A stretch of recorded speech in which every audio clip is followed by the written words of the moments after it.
This spring, I chose to host my virtual classroom through Google Classroom. So students will click on their classroom tile, and then you'll notice here in the feed that I chose to put the link to my classroom in the post as opposed to adding it at the bottom. We'll talk more about that later as why Google seems to change the preview to edit when you don't publish it. Here you'll see my home page, which will serve as the hub for my classroom.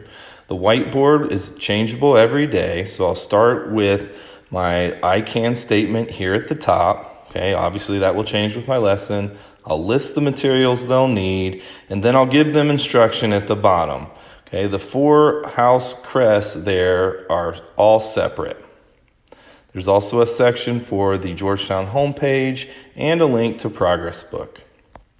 Each student will click on their assigned house, Ravenclaw, Hufflepuff, Gryffindor, or Slytherin. Let's click on Gryffindor here and look at that class.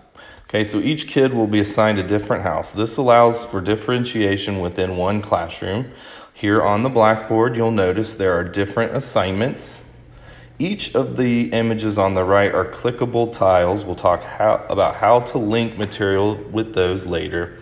Here at the top, you'll see they were going to read a Newsela article and quiz. So when they click on it, it takes them to the login screen. Of course, they'll want to log in with Google, and they'll just simply select their school account, and then it'll take them to their assignments page.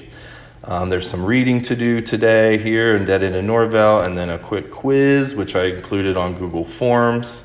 Again, that Google form is linked there through that icon. And then finally at the bottom, we're going to wrap up today's lesson with a GimKit.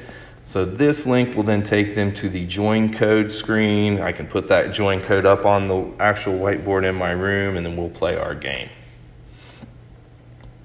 A good thing about using a separate Google Slides presentation for this link is that the original classroom link is left at the top in a tab, so they can either close the slide presentation or go back to the original classroom if they need to refer back for materials or the I can statement.